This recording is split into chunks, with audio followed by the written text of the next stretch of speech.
박성진 중소벤처기업부 장관 후보자에 대해 야당은 물론 여당에서도 부적격 의견이 나오고 있습니다. 이런 기류를 무시할 수 없는 청와대의 고심이 깊어지고 있습니다.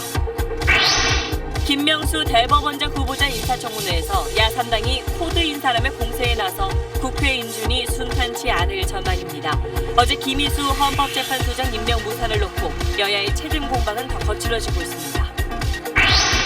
유엔 안보리의 새 대북 제재안에 원유 공급 중단과 김정은에 대한 제재가 빠져 반쪽 제재라는 평가가 나오고 있습니다.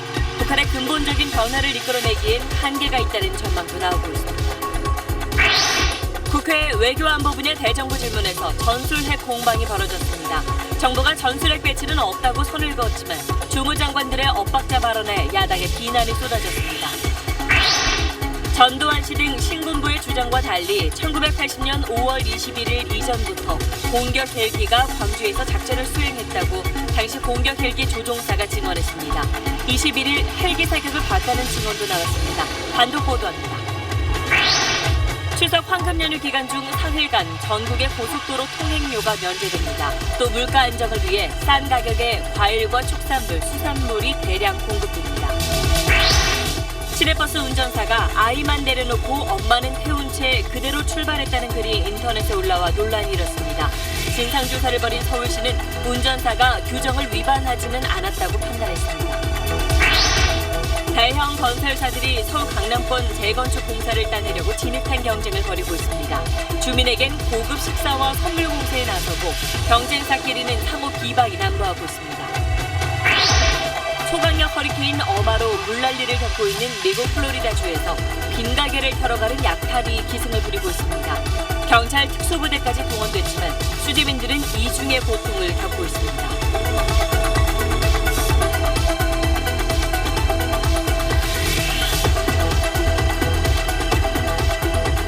에너지를 쓰던 자동차가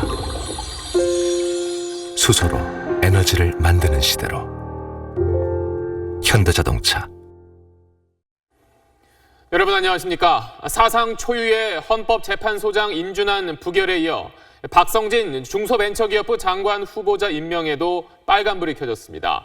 어제 청문회 이후 야당뿐 아니라 여당 안에서도 부정적인 목소리가 커지고 있습니다.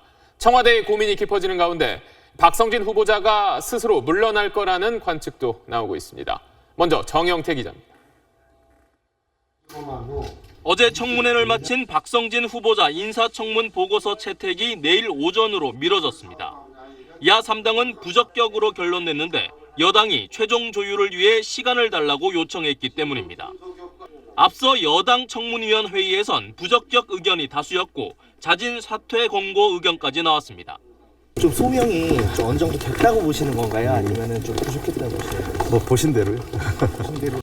청문회에서 뉴라이트 역사관과 창조과학 논란을 불식시키고 업무 능력을 보여줬어야 하는데 여당이 보기에도 실패했다는 겁니다. 후보자 입장에서 보기에 지구의 나이는 어떻게 되나요? 창조 신앙을 믿는 입장에서는 교회에서는 6,000년이라고 얘기를 하고 있습니다. 청와대의 고심도 깊습니다. 지명 철회는 인사 실패로 비춰질 수 있고 그렇다고 여당 의견을 무시할 수도 없기 때문입니다. 청와대 관계자는 후보자가 자신에게 주어진 법적 시간을 활용하길 바란다고 말했습니다. 보고서 채택 전까지 능력을 보여달라는 뜻으로 읽히는데 한편으론 청와대가 적극 방어하긴 어렵다는 뜻으로도 해석됐습니다. 따라서 정치권 안팎에선 박 후보자가 스스로 물러날 거란 관측이 커지고 있습니다. SBS 정영태입니다. 오늘 열린 대법원장 후보자 청문회에선 여야가 날선 공방을 벌였습니다. 야당은 코드 인사라며 총공세를 펼쳤고 여당은 개혁의 적임자라고 맞섰습니다. 6년 임기의 대법원장은 헌재 소장처럼 국회의 임명 동의를 받아야 하는데 야3당 모두 현재로선 반대 기류가 강합니다. 이어서 문준모 기자입니다. 김희수 헌재소장 후보자 임명동의안 부결에 기세를 몰아 김명수 후보자까지 낙마시키겠다는 야당과 더는 밀릴 수 없는 여당. 본질의에 앞서 40분 넘게 기싸움을 벌였습니다. 당론으로 반대 입장을 정할까 생각 중이라고 했어요. 인사청문회 뭐하러 합니까? 당론으로 김명수 후보자를 반대를 한다는 말씀을 하시는데 저는 금시초문입니다. 야당은 대법관 출신이 아닌 대법원장 후보자는 없었다며 경력부터 문제 삼았습니다.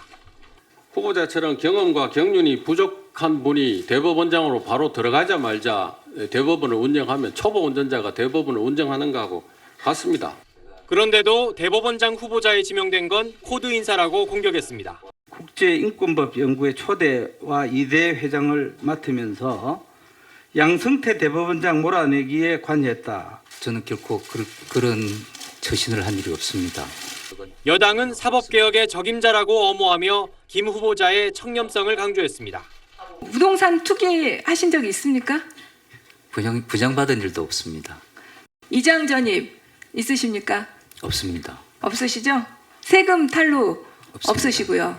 자유한국당이 강력 반대를 공식화한 가운데 국민의당과 바른정당까지 임명동의안 통과를 장담할 수 없다며 여권을 압박하고 있습니다. SBS 문주모입니다. 이런 분위기 속에 여야는 헌재 소장 임명 동의안이 부결된 책임을 상대방에게 돌리며 이틀째 비난전을 이어갔습니다. 여소야대 전국에서 야권은 자신감이 붙었고 여권은 고심이 커지는 모습입니다. 정치권 분위기는 김용태 기자가 전하겠습니다. 여야 중진들이 대거 참석한 국회 행사장. 더불어민주당 추미애 대표가 김희수 후보자 임명한 부결을 언급하며 야당을 싸잡아 비판했습니다. 국민의 뜻을 외면하고 헌법재판소장 자리를 날려버렸다 하는 것은 참으로 염치가 없는 소행이다. 국민의당 박지원 의원과 마주치자 외면하듯 지나쳤고 박 의원의 반격이 시작됐습니다.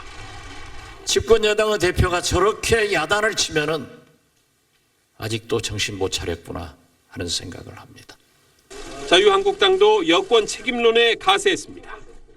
부끄러움도 모르고 오로지 남의 탓으로 돌리는 적반하장의 극치라고 표현하겠습니다. 야당들은 대치 전선을 넓혔습니다. 한국당은 민주당의 방송장악 음모를 조사하자며 오늘 국정조사 요구서를 제출했고 국민의당은 실명을 거론하며 외교안보라인 교체를 거듭 압박했습니다. 헌재 소장 인준안 부결에서 보듯 야3당이 공조하면 국회를 장악할 수 있다는 자신감이 붙은 분위기입니다. 청와대와 여당은 대통령과 여야 대표 회동 제안은 접어둔 채 대야 공세에 당분간 주력할 태세입니다. 다만 사법개혁의 상징인 대법원장 인준안을 눈앞에 둔 현실에서 캐스팅 보트를 쥔 국민의당에 무작정 강경 대응하긴 어려울 것이란 전망도 나오고 있습니다. SBS 김용태입니다. 다음 소식입니다. 북한이 핵실험한 지 8해 만에 유엔 안보리가 새로운 제재안을 만장일치로 채택했습니다. 다만 중국과 러시아의 반대로 원유 공급 중단과 김정은에 대한 제재가 빠지면서 반쪽짜리 제재라는 평가가 나오고 있습니다. 뉴욕 최대식 특파원입니다. 미국과 중국, 러시아가 첨예하게 맞붙은 유류 제한에서는 미국의 초안이 크게 완화됐습니다. 휘발유 같은 정제유 수입에 처음으로 상한선을 뒀지만 원유 수입량은 지난해 수준을 유지시켜줬습니다. 기존 유류 공급량의 30% 축소가 안보리의 목표입니다.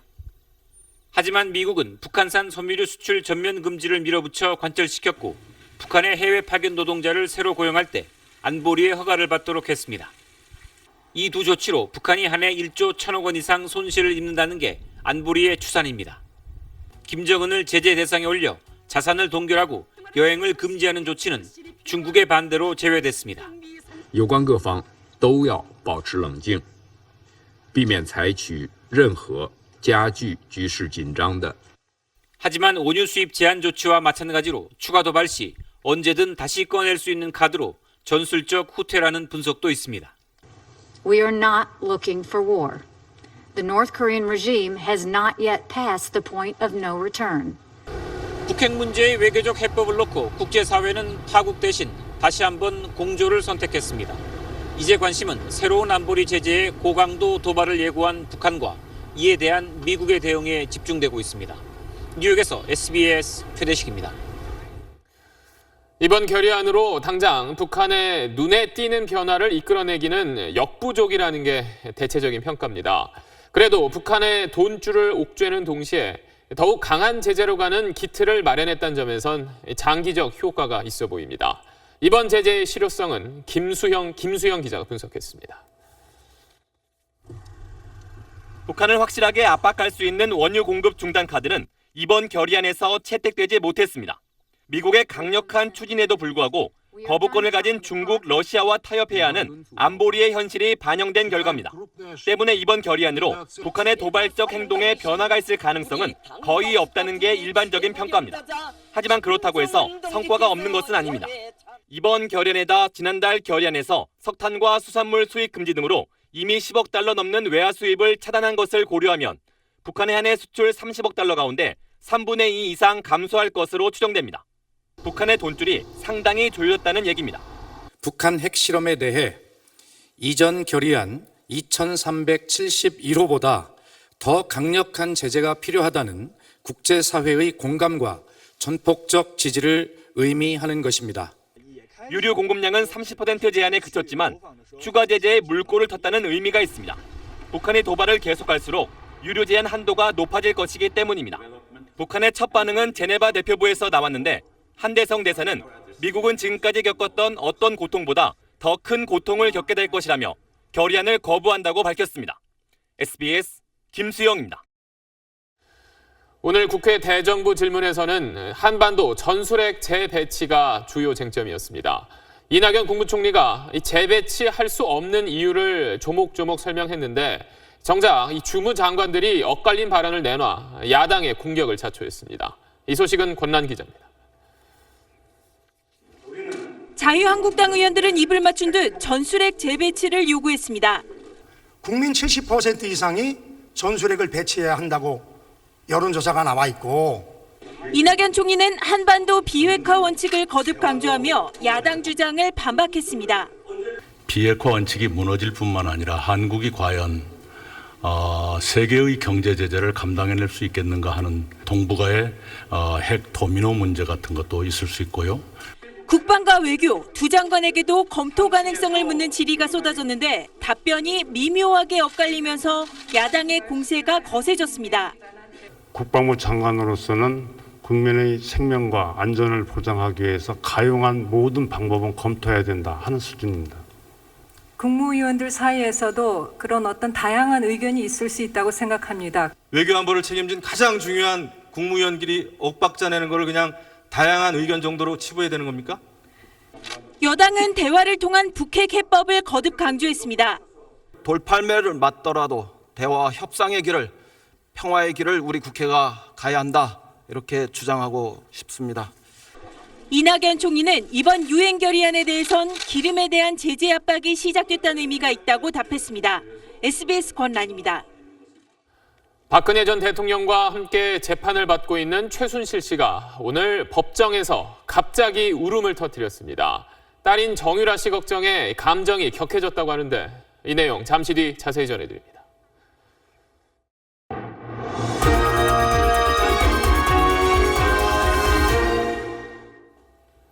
80년 5월 광주에서 헬기 사격이 있었다고 증언한 고 조비오 신부 등은 도청 앞에서 계엄군이 집단 발포를 한 5월 21일 헬기 사격을 봤다고 말했습니다. 전두환 씨를 비롯한 신군부 인사들은 헬기가 뭔지도 모르는 사람들 말이라며 증언을 부인해왔는데 SBS 취재진이 공격 헬기 부대에서 군 생활을 했던 사람의 그날에 대한 증언을 들었습니다. 장훈경 기자의 보도입니다. 육군 헬기 부대인 1항공여단에서 근무하다 5.18 민주화운동 1년 전인 1979년 제대했다는 최영국 씨입니다. 광주에 살던 최 씨는 80년 5월 집 마당에서 헬기가 기관총을 쏘는 걸 봤다고 말합니다. 기관총이 막 이렇게 불 뿜으면서 그냥 쏜 걸 분명히 봤어요. 회전하면서 봤어야 돼요. 발칸포 같이. 군 생활 내내 보던 공격 헬기 500MD의 기관총이어서 또렷이 기억한다고 했습니다. 50 항공 중대였거든요. 그럼 우리 중대 비행기 가서 내공에 가서 그렇게 기총 사격을 해야 되는데 내가 기가 안 막히겠어요. 최 씨가 헬기 사격을 목격했다는 날은 5월 21일인데 이날 헬기 사격 목격자는 10명이 넘습니다. 당시 광주 기독병원에서 간호 실습을 하던 최모 씨도 병원에서 헬기 사격을 분명히 봤다고 말합니다. 끝내려는 사람들한테 총을 난사하는 거예요. 헬기가요? 헬기가요. 다다다다다 이러면서 기관총으로 난사한 것은 내가 딱 부러지게 그 대목이라고 확실하게 그거는 봤는데. 최영국 씨를 비롯해 10명이 헬기 사격을 목격했다는 장소를 살펴봤습니다. 모두 옛 전남도청의 서남쪽으로 도청과는 채 2km도 떨어지지 않았습니다. 도청 서쪽에 위치한 상무대엔 24단이 시내 진입을 위해 대기 중이었습니다. 24단 병력을 헬기를 이용해서 도청에 투입하는 작전이 구체적으로 시행되고 있는 과정이었죠. 500MD가 사격을 하지 않았을까. 당시 육군본부의 작전 지침을 보면 부대 진입하기 전 하천을 선정해 헬기 사격을 실시하라고 돼 있는데 21일 헬기 사격 역시 광주천을 따라 이루어진 모습을 보입니다. 당시 군 기록에도 이런 정황이 잘 나타납니다. 도청 앞 광장을 헬기장으로 활용해 24단 병력을 투입하려 했지만 21일 낮 도청 앞 집단 발포 이후 시민군의 저항이 격렬해지면서 헬기를 이용한 병력 공수는 실패했습니다. 병력 이동을 엄호하기 위한 무장 헬기의 지원 사격 개연성이 있고 목격자들의 증언은 이를 뒷받침하고 있습니다. SBS 장훈경입니다. 전두환 씨를 비롯한 신군부는 1980년 5월 21일 자위권을 발동하고 난 뒤 22일부터 광주에 무장 헬기가 투입됐다며 줄곧 헬기 사격을 부인해왔습니다. 그런데 SBS 취재진이 만난 공격 헬기의 조종사는 이미 21일 이전부터 광주에서 작전을 수행했다고 증언했습니다. 21일 무장 헬기 투입을 뒷받침하는 군 기록도 입수했습니다. 정성진 기자의 단독 보도입니다. 지난 95년 검찰 조사에서 헬기 부대 지휘관들은 5월 21일 헬기 사격은 불가능했다며 목격자들의 증언을 부인했습니다.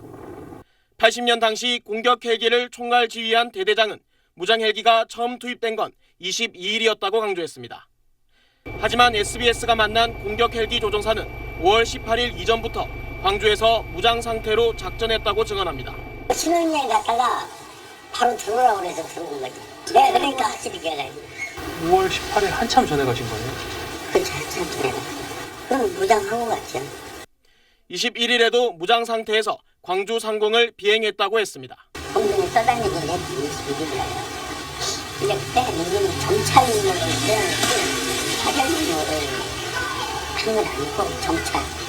SBS가 입수한 505 보안부대 문건을 보면 공격 헬기인 500MD 2대가 21일 투입됐다는 기록이 나옵니다.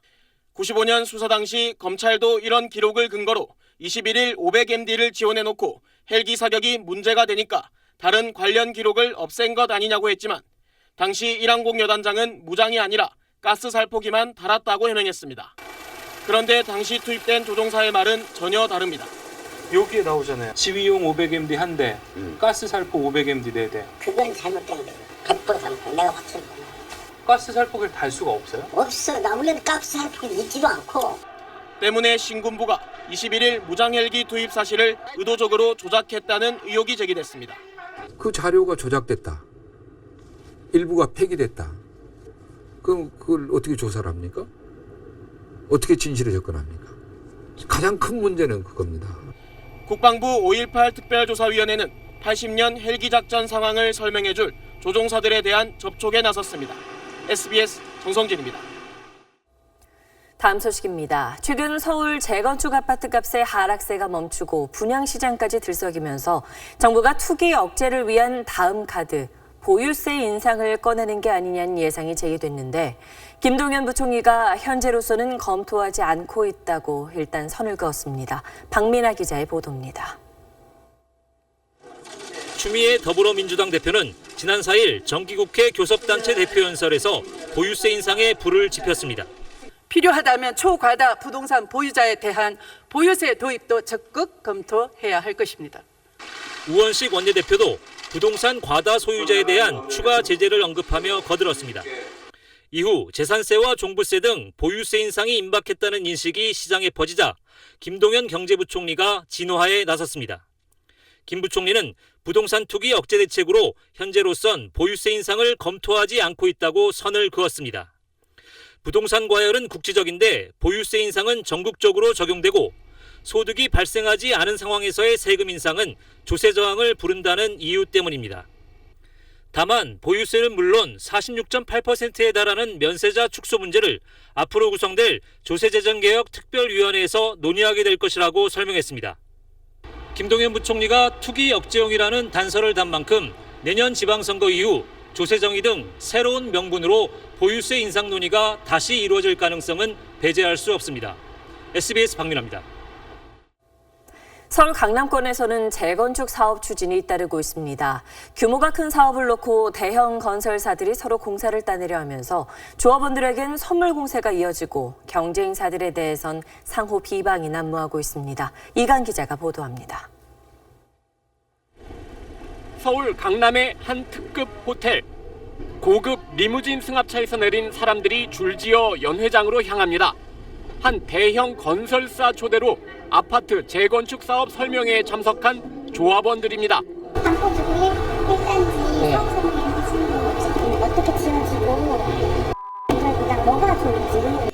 설명회는 1시간 반 동안 진행되고 압도적인 소원을 보내주시기 바랍니다. 뒤이어 한 끼에 10만 원 가까이 하는 고급 식사가 제공됩니다. 행사를 마친 후엔 주방용품으로 추정되는 선물까지 나눠줍니다. 강남의 또 다른 재건축 아파트 단지. 수주 경쟁에 뛰어든 한 대형 건설사는 경쟁사를 비방하는 동영상을 제작해 조합원들에게 나눠줬습니다.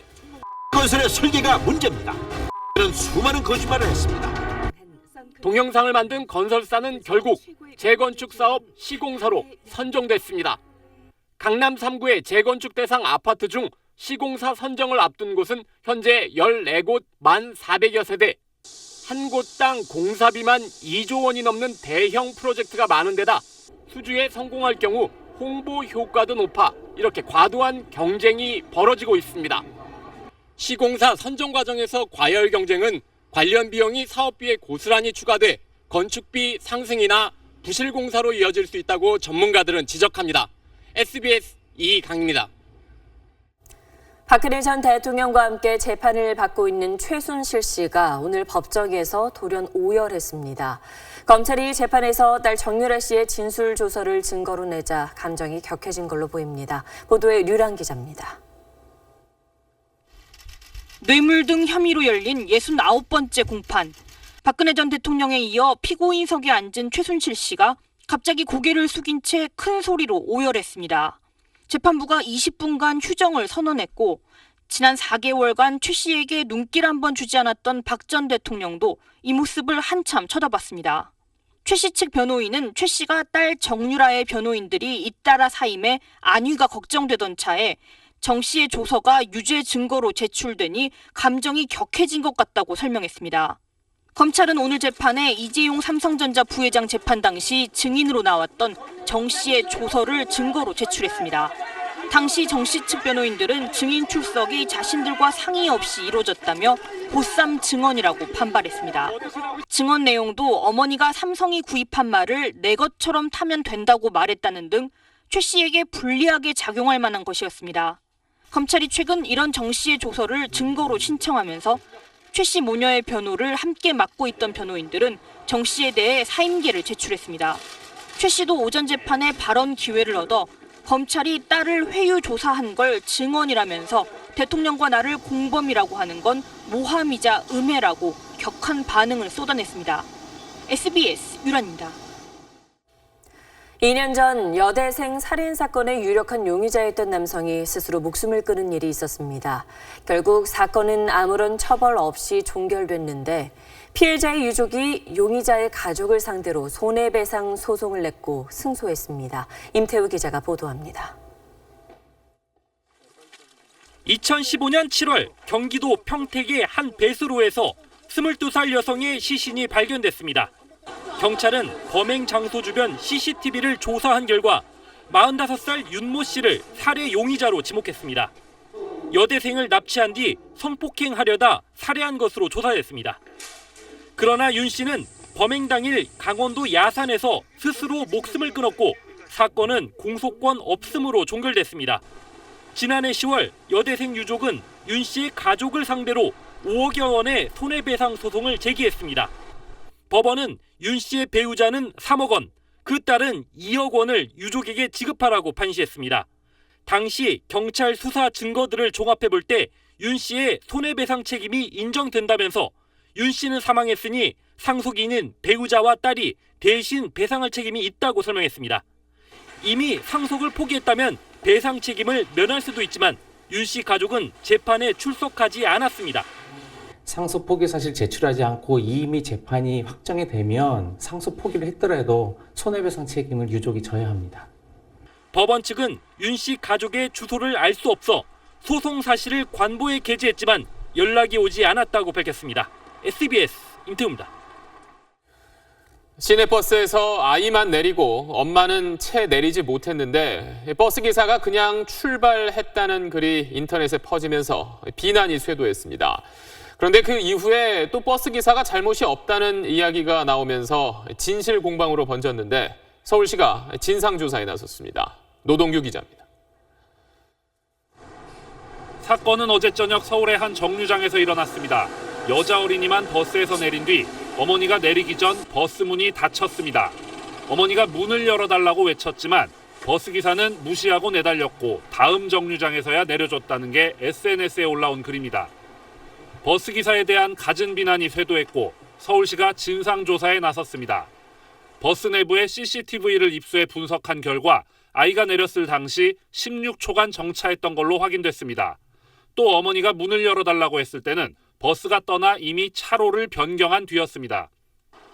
이런 점을 들어 서울시는 버스 기사가 규정대로 해 큰 잘못이 없어 보인다고 판단했습니다. 정류소 밖에서는 못 쓰게 돼 있죠. 이미 아이 그 요청을 들었을 때 차로를 변경해가지고 쓸 수가 없는 상황이어가지고 그렇게 했다는 거죠.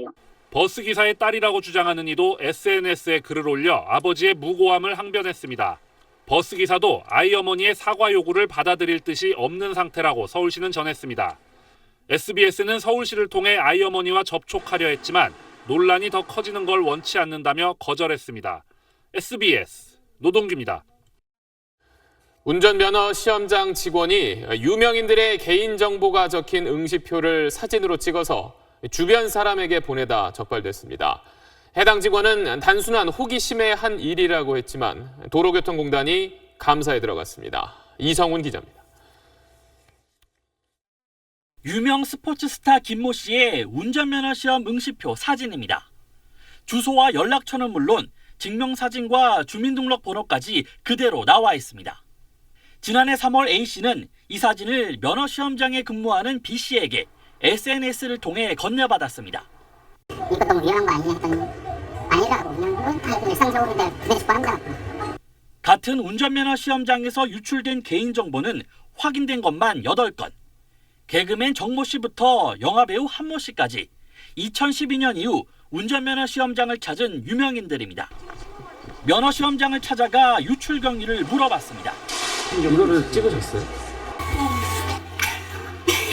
이거 안 찾아라 그러면 궁금해서 보고 자랑하려고 찍은. B 씨는 사진을 직원들과 돌려보지 않았고 대부분 보관만 했다고 해명했습니다. 보안 교육을 받으셨다고 들었는데. 유출하거나 전혀 생각 없었고요. 그래서 나를 이렇게 가리려고. B 씨가 사진을 찍는 걸 목격한 직원도 있었지만 적극적으로 말린 사람은 없었습니다. 해킹을 당할 수도 있고 또한 카톡이나 이런 걸 통해서 전송했을 때 순식간에 광범위하게 퍼져서 단순히 보관하는 것만으로도 매우 위험한 행위입니다. 기관이 취득한 개인정보를 직원이 임의로 사진을 찍어 보관하는 경우는 개인정보의 누설에 해당하고 이 경우는 5년 이하의 징역에 처해질 수 있습니다.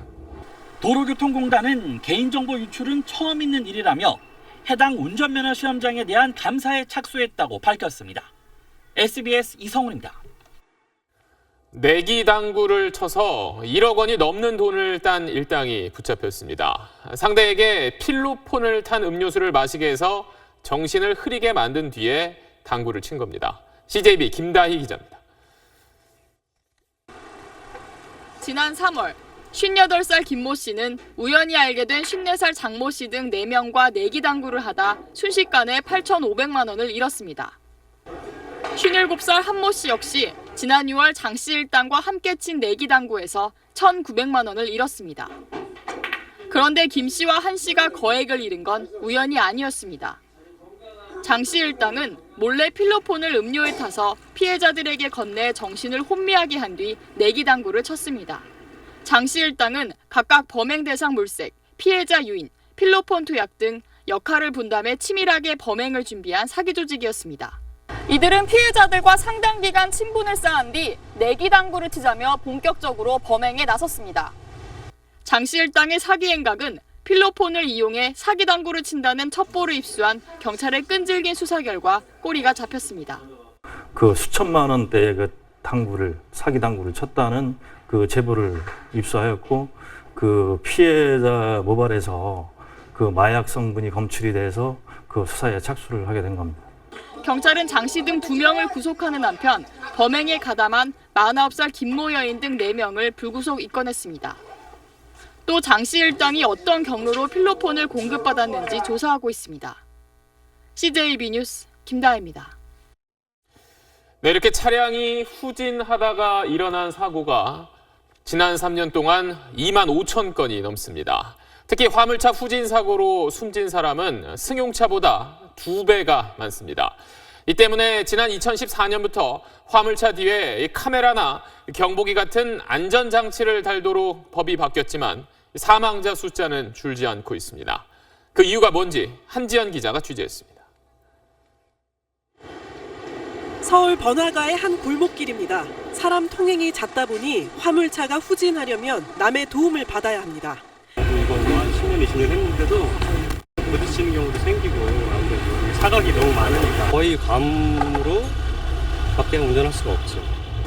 취재팀을 발견하지 못하고 후진한 차량도 있습니다.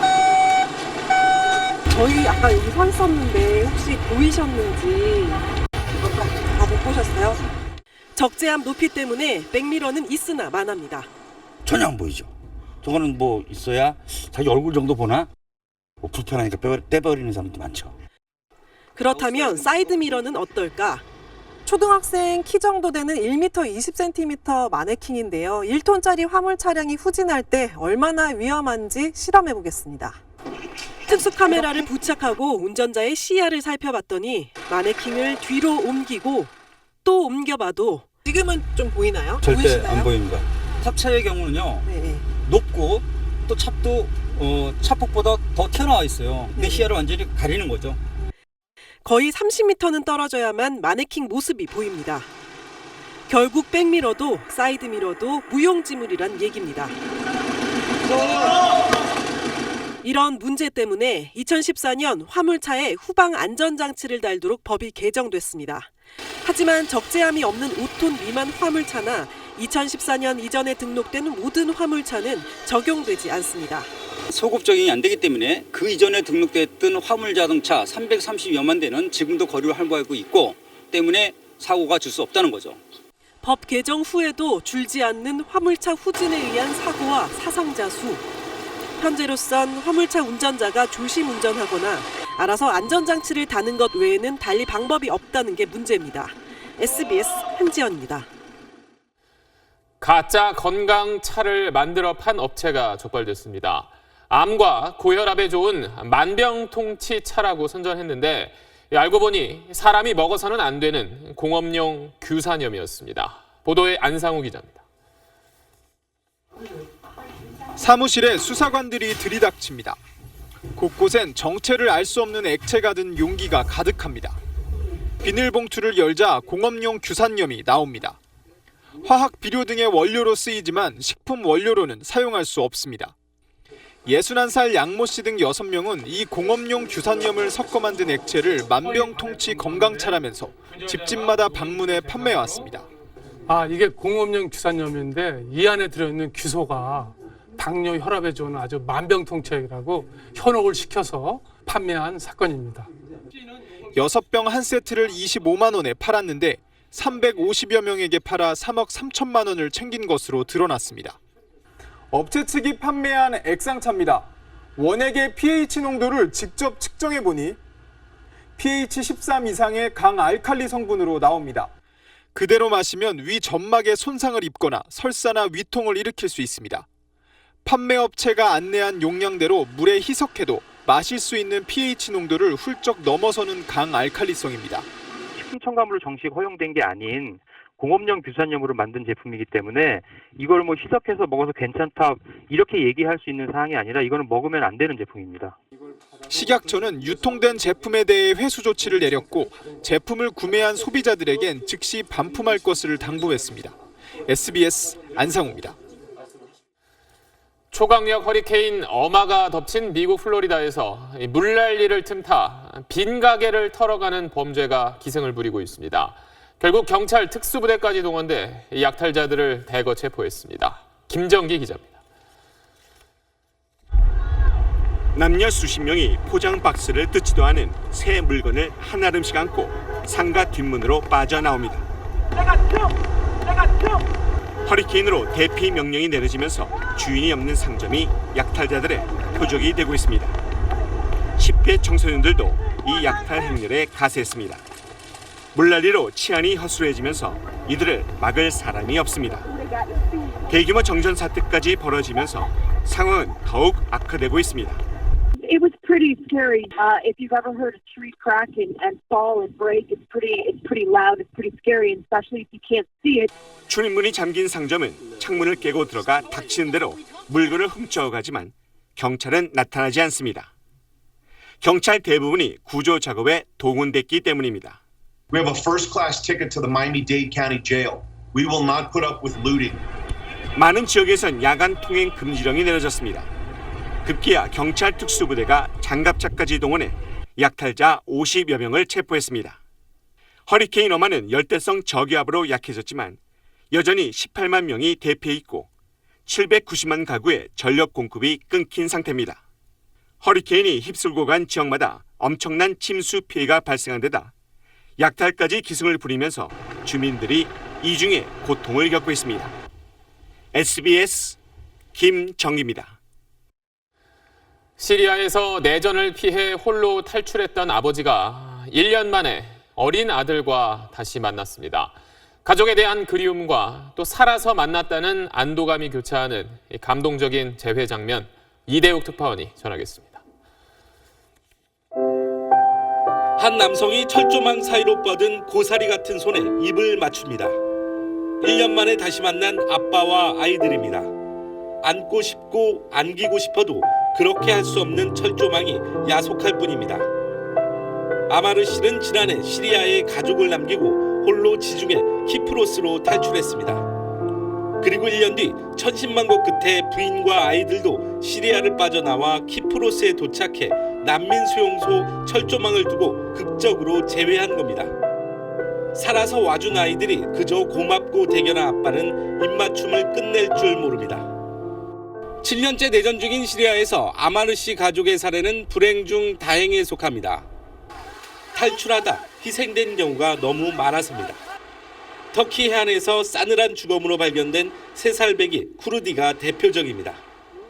시리아에 남아도 비극을 피하기 어렵습니다.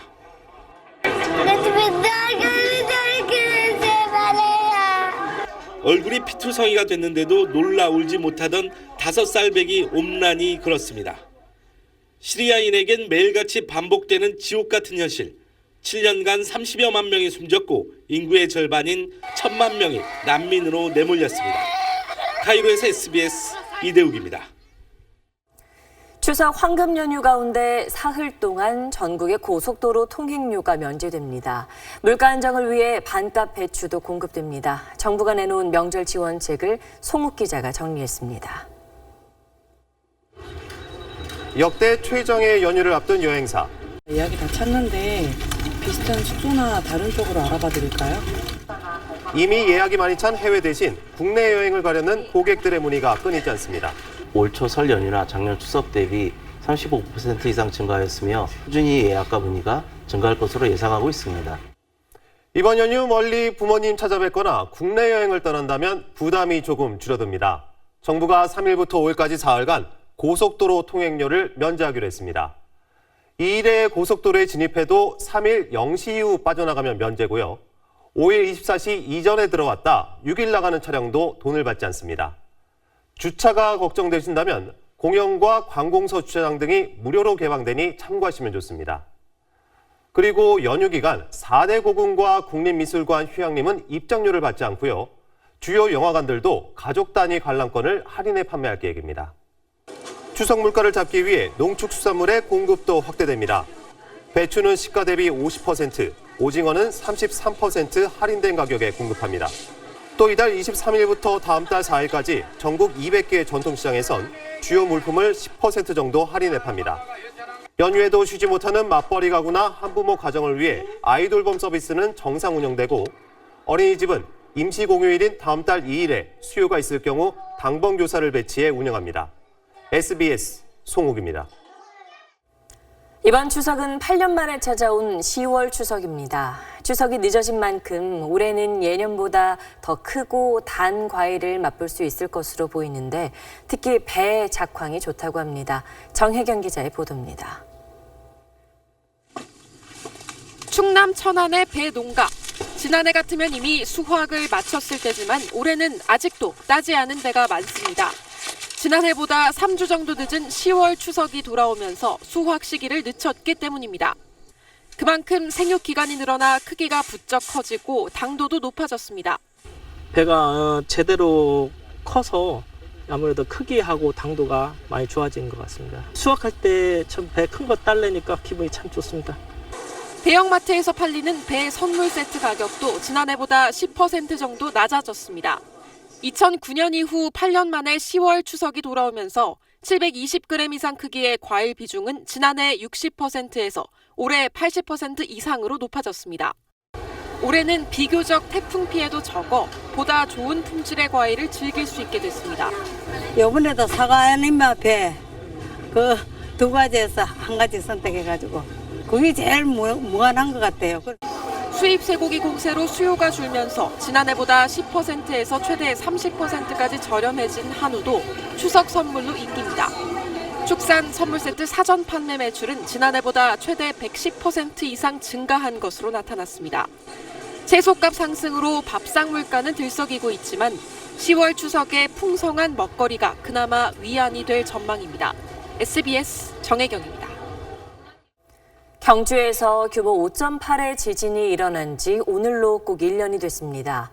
우리 기상관측 사상 가장 큰 규모였던 데다 여진이 수백 차례 이어져 불안감이 컸는데 일단 어느 정도 안정화 단계에 접어들었다는 분석이 나왔습니다.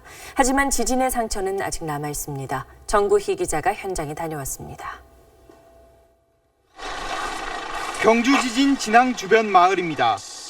큰 피해는 복구가 끝났지만 담과 집 곳곳엔 여전히 금이가 있습니다. 틈새로 물이 새면서 집 천장엔 곰팡이가 피었습니다. 100만 원가 하루에 30만 원 같은 20만 원, 30만 원 근데 쌀밖에 더 하나. 기와집이 대부분이던 경주 황남동. 자세히 보니 기와가 아닌 양철 지붕이 크게 늘었습니다. 원래 기와하셨어요? 아니면 이거? 해야지. 돈도 적고 기아는 도저히 안 되고 지진 급이 나가. 지진의 여파가 잦아들면서 일반인 관광객 수는 예년 수준을 회복했지만 수학여행이나 현장학습 같은 학생들의 발걸음은 거의 끊긴 상태입니다. 불국사 주변 거리는 한산하고 청소년 수련원은 성수기임에도 문 닫은 곳이 많습니다. 지진 피해가 아직도 많이 있는 걸로 이렇게 생각을 하고 있어서 그게 이제 가장 큰 문제인 것 같습니다. 개점 휴업 상태입니다.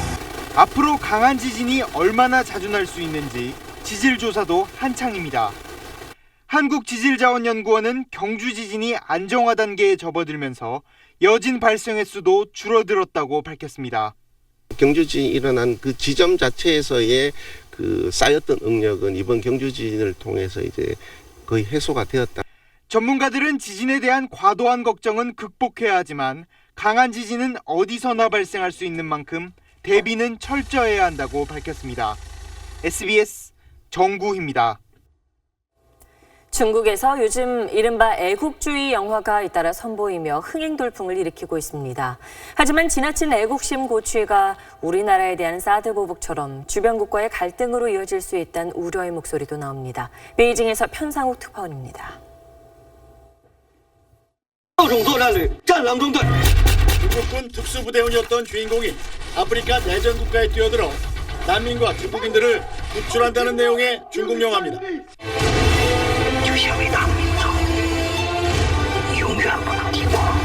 I'm Chinese. 지난 7월 개봉한 이래 1억 3천만 명 넘는 관객이 들어 중국 최고 흥행 기록을 연일 갈아치우고 있습니다. 오는 30일에는 중국 공군이 직접 제작에 참여한 또 다른 전쟁 영화가 개봉합니다. 영화에선 처음 선보이는 중국의 최첨단 스텔스 전투기 J-20을 비롯해 무인 공격기까지 중국 공군의 주력 기종이 대거 등장합니다. I guess the war will start tomorrow. Are you guys even ready? 중국 인민해방군 창설을 다룬 영화도 초호화 캐스팅으로 화제를 모으고 있습니다. 출연 배우 모두 국가에 보답한다는 차원에서 출연료를 받지 않은 걸로 알려졌습니다. 중국이 이런 애국주의 영화를 잇따라 내놓는 건 다음 달 당대회를 앞두고 애국심을 고취해 제재를 강화하려는 의도로 풀이됩니다.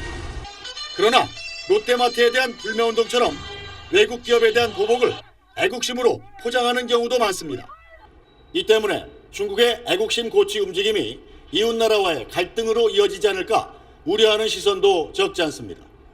베이징에서 SBS 편사옥입니다.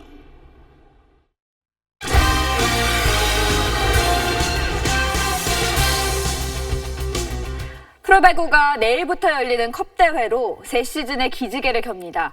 올해 유난히 팀을 옮긴 선수가 많은 가운데 OK저축은행에서 새로운 도전에 나선 김요한 선수가 가장 큰 주목을 받고 있습니다. 유병민 기자가 취재했습니다. 남자 배구 간판 스타로 큰 인기를 누려온 김요한은 지난 시즌에는 부상과 부진에 허덕이며 이른바 한물 같다는 평가까지 들었습니다.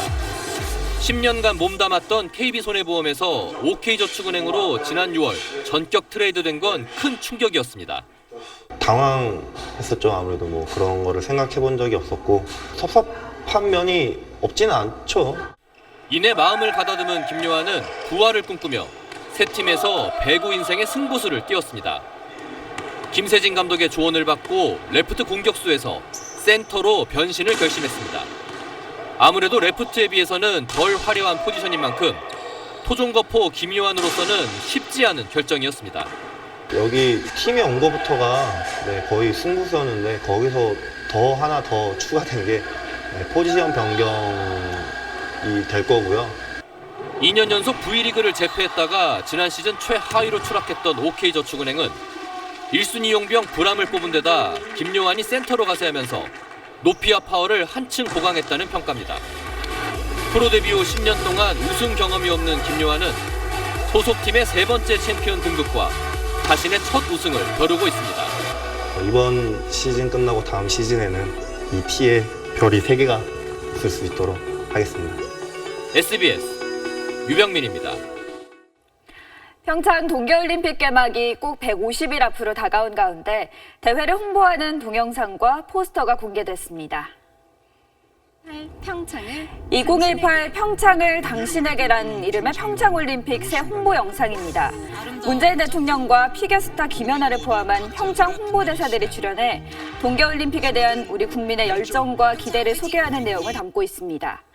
엠블럼과 마스코트를 활용한 6가지 종류의 홍보 포스터도 공개됐습니다.